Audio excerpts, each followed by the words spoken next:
Hay deseos que no desaparecen. No importa cuántas veces intentes ignorarlos, justificarlos o posponerlos. Permanecen, en silencio, observando. No llegan como impulsos pasajeros, sino como una sensación constante de que algo esencial dentro de ti aún no ha encontrado forma. Puede que tu vida funcione, puede que hayas cumplido con lo esperado, puede incluso que hayas alcanzado reconocimiento. Y, aún así, algo insiste. No es ansiedad, no es ambición. Es una presión interna difícil de nombrar. Carl Gustav Jung sostuvo que la psique humana no es un accidente biológico, sino un proceso orientado, un movimiento interno que busca totalidad. Desde esta perspectiva, los deseos más profundos no surgen del ego que compite, acumula o demuestra. Surgen del inconsciente, la instancia reguladora más antigua y más sabia del ser humano. Cuando un deseo es auténtico, no intenta compensar una falta externa, intenta manifestar una verdad interna, una parte de la personalidad que aún no ha sido integrada a la conciencia. La cultura moderna ha reducido el deseo a carencia. Deseo porque no tengo, deseo porque me falta. Pero Jung comprendió que muchos deseos no aparecen por vacío, sino por exceso de potencial no vivido. Vivimos comparándonos, deseamos posiciones, imágenes, identidades ajenas.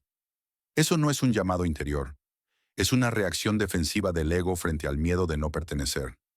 El ego desea para sostener una imagen, el alma desea para completarse, y la diferencia es clara. El deseo del ego genera tensión crónica. El deseo del alma, aunque confronte, genera sentido. Para Jung, el inconsciente no es un adversario, no es un depósito de errores reprimidos, es una inteligencia simbólica que orienta al individuo hacia su desarrollo pleno. El inconsciente no se expresa con argumentos, se expresa con símbolos, sueños, intuiciones y deseos persistentes.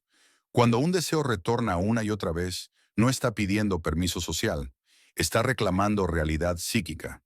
Tal vez deseas crear, tal vez deseas romper con una estructura que ya no te representa. Tal vez deseas vivir de acuerdo con una verdad que has postergado demasiado tiempo. Entonces aparece la mente racional. No es práctico, no es el momento, no eres esa persona, pero el inconsciente no opera bajo criterios de conveniencia. Opera bajo criterios de coherencia interna. Jung afirmaba que la neurosis surge cuando la vida que se vive contradice la vida que el alma exige. El objetivo último de la existencia no es la felicidad, sino la individuación. Individuación no significa superioridad ni éxito externo. Significa integración. Convertirse en un individuo entero, no fragmentado por expectativas ajenas. Individuarse implica abandonar identificaciones falsas. Aceptar la sombra. Renunciar a versiones cómodas de uno mismo. Por eso este camino no es rápido, ni cómodo, ni inmediato. Muchos deseos tardan porque el individuo aún no está estructuralmente preparado para sostenerlos. La vida no se equivoca en sus tiempos. No niega. Dosifica. Hay periodos en los que parece que nada ocurre. El individuo reflexiona, se observa, espera, y el silencio se impone. Pero, en términos junguianos, el silencio no es vacío. Es incubación. La psique trabaja en profundidad cuando la conciencia cree que nada sucede, como la semilla bajo tierra, como el invierno antes de la primavera. Si hoy tu deseo no se manifiesta, no preguntes qué falta afuera. Pregunta qué se está reorganizando dentro. Tal vez no estás siendo detenido. Tal vez estás siendo configurado. Un deseo auténtico no disocia, no debilita, no empobrece. Incluso cuando genera conflicto, amplía la conciencia. Te obliga a confrontarte, a revisar creencias heredadas, a asumir responsabilidad sobre tu propia vida. Un deseo del alma no siempre se cumple en la forma imaginada por el ego, pero siempre cumple su función transformadora. Y esa transformación es el verdadero propósito. Por eso, cuando ese deseo vuelva, no lo reduzcas a fantasía. No lo descartes como inmadurez. No lo neutralices con lógica defensiva. Obsérvalo. Escúchalo. No como una orden, sino como un símbolo. Porque la vida, como comprendió Jung, no priva al individuo de aquello que le pertenece. Solo espera a que exista la estructura interna capaz de sostenerlo. Y cuando eso ocurre, no hay esfuerzo, no hay lucha, no hay imposición. La realización emerge desde el único lugar posible, desde el interior. Y aquí es donde muchas personas se detienen, no porque no entiendan, sino porque entender no es suficiente. Jung advertía que el conocimiento intelectual, por sí solo, no transforma. Uno puede leer, escuchar, asentir y seguir viviendo de la misma manera. La transformación ocurre cuando el contenido inconsciente no solo se comprende, sino que se encarna. Y eso implica responsabilidad, porque escuchar al deseo profundo no significa romantizarlo, significa asumir el costo de vivir con mayor verdad. Todo deseo auténtico exige algo a cambio, exige renuncias, exige decisiones, exige dejar atrás formas de vida que ya no corresponden con quien estás llamado a ser. Por eso el inconsciente no se revela de golpe, por eso el proceso es gradual. Si la totalidad apareciera de una sola vez, la conciencia colapsaría. Jung observó que la psique se regula a sí misma. Entrega solo lo que el individuo puede integrar en cada etapa. De ahí que muchos deseos aparezcan primero como incomodidad, como inquietud difusa, como una sensación de desajuste con la propia vida. No es casual. El inconsciente comienza perturbando antes de orientar. Primero rompe la identificación falsa, luego ofrece una dirección nueva. Aquí surge la resistencia.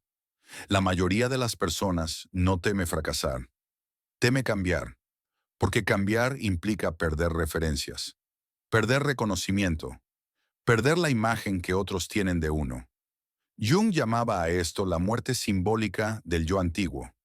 Toda individuación exige una pequeña muerte, no física, psíquica. Muere la persona que creía ser, muere el personaje que aprendiste a interpretar, mueren las expectativas que ya no sostienen la vida. Y esto genera duelo. Por eso muchos regresan atrás. No porque el camino sea incorrecto, sino porque el silencio resulta intolerable. Pero el silencio es lenguaje.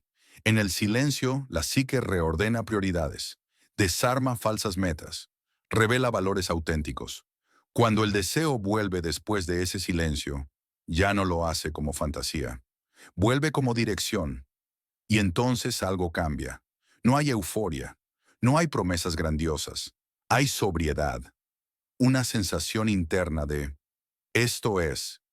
Jung confiaba profundamente en ese reconocimiento silencioso. No en la excitación, sino en la coherencia. La verdad interior no necesita convencer, solo necesita ser vivida. Por eso, cuando finalmente das un paso alineado con el deseo auténtico, la vida no se vuelve fácil, pero se vuelve real. Aparecen obstáculos, sí, dudas también, pero desaparece algo más peligroso, la sensación de estar traicionándote. Porque una vida vivida en contra del alma se fragmenta. Una vida vivida en diálogo con ella se integra.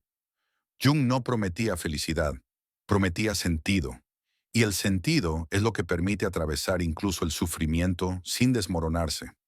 Por eso, si hay un deseo que no te deja en paz, no lo interpretes como un problema que hay que eliminar. Interprétalo como una pregunta que debe ser escuchada. No preguntes cuándo se cumplirá. Pregunta quién estás llamado a ser. Porque en última instancia, el deseo no apunta al objeto, apunta al sujeto. No quiere algo, te quiere a ti, completo. Y cuando comprendes esto, algo se relaja. Ya no persigues, ya no fuerzas, ya no compites. Trabajas, escuchas, esperas y confías. No en el azar, no en la fantasía, sino en la inteligencia profunda que te ha acompañado desde siempre. La misma que te trajo hasta aquí. La misma que sabe cuándo es el momento. Porque la vida, entendida desde la psicología profunda, no castiga ni premia, responde. Y responde siempre al nivel de conciencia que somos capaces de sostener. Cuando ese nivel cambia, la realidad cambia con él. No por magia, por coherencia. Y entonces, sin anuncio previo, lo que parecía lejano comienza a acercarse. No como una conquista, sino como un reconocimiento, como algo que, en el fondo, siempre fue tuyo.